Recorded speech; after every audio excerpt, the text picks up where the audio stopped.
Lena Dunham was honored at Variety's Power of Women luncheon in New York City on Friday, where she relived her own sexual assault during an impassioned acceptance speech. "When I was raped, I felt powerless.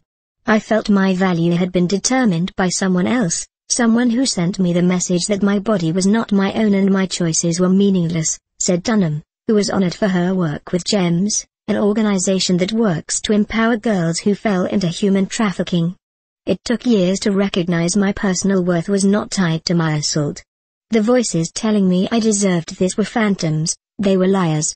The HBO actress is trying to use her personal experience and voice as a celebrity to help others.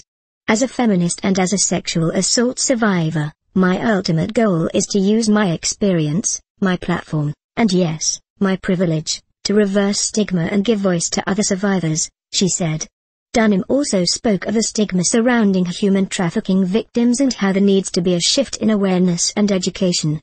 "Despite this clear lack of agency, we as a society somehow think that 14-year-old runaways make a choice to be in the commercial sex industry. We call these girls names and judge them and write pop songs celebrating their assailants and their fancy sneakers.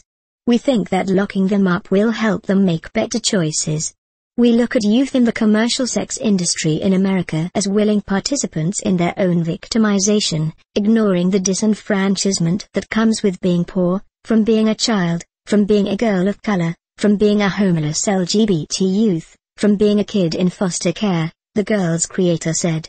"We ignore what it must be like to be bought and sold by adult men and to spend your adolescence that this is what you're worth, that your voice doesn't matter, that you have no power."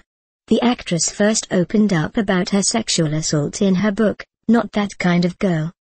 "Speaking out was about exposing my shame, letting it dry out in the sun," Dunham wrote in a December BuzzFeed post.